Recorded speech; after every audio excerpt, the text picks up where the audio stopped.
All right, let's now bring in some political analysis on the campaigning that we have seen today, with political parties crisscrossing the country as the IC is busy registering eligible voters for the November election. To take this discussion forward, we are joined via Zoom by political analyst Dr. Ntsikelelo Breakfast. Dr. Breakfast, it's always a pleasure to see you. Thank you so much for joining us here on SABC News this afternoon, sir. Thank you very much for having me. You're most welcome. I mean, I wonder what you think about this. I mean, is this a difficult campaign trail for the different political parties? And I would think more so the ANC. Or could it be, in fact, an opportunity for the other parties to take advantage of what's actually been a difficult time for the ruling party, in terms of the fact that, I mean, you see in Soweto, people are saying, you've not delivered. So, what are you even doing here? Is this an opportunity then for the other parties to kind of go in there and make inroads? Yeah, so I think on the whole, people don't vote for the ANC because of a good track record of the ANC on service delivery.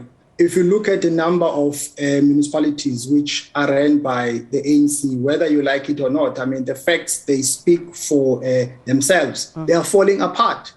But people vote for the ANC because the greatest advantage of the ANC is that it is a liberation movement.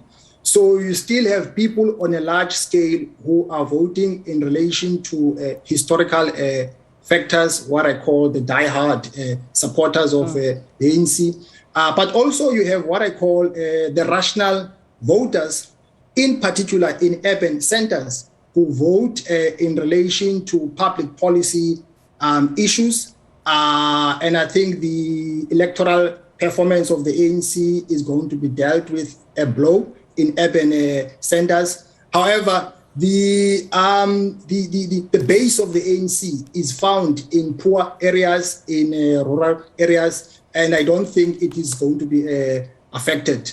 Yeah, you talk about, those voters who would be voting in terms of being, I suppose, loyal to the party, it being a liberation movement. I'm talking about the ANC, obviously. Are people not tired of that rhetoric? It does seem that way. It does seem that people are looking for other options at this time and are tired of hearing the same old. Are you not seeing a different change in patterns? I mean, could there be surprises, when those votes are in fact then counted? Then we might see that in fact people have decided to move on from the issue of the ANC being a liberation movement. And I mean, how long can the party sort of sit on that, the fact that they liberated the majority of South Africans?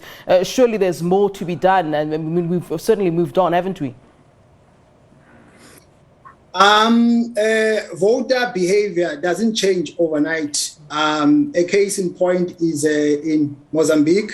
Frelimo has been in power since 1975. In Zimbabwe, ZANU-PF has been in power since, I think, 1980. In Namibia, SWAPO has been in power since, I think, the early 90s. So the way people vote doesn't change overnight. It takes time for liberation movements to be voted out of power. No wonder some people still think that the ANC is a solution to their problems, despite the fact that it has not been doing well in terms of improving the lives of the people. But of course, there have been other opposition parties who have done well. A case in point is the DA. I think they're going to bounce back in Cape Town. I think also there might be kingmakers in other municipalities in terms of some of the possible coalition arrangements. And then let's talk about the independent candidates. That's something new, of course, to the general voter. I mean, we're bound to see quite a few of those coming up. And there's been a lot of talk about independent candidates. In your view, how will they fare? I mean, this is certainly something new, and it will take some time, I think. I mean, it's your opinion at the end of the day as to how they will then fare this time around. But one looks at it in years to come, things might change for independent candidates, won't it?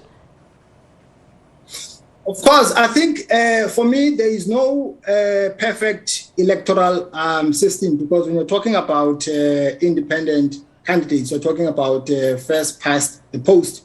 when you're talking about political parties, we are talking about the PR system, whereby political parties receive seats proportionally.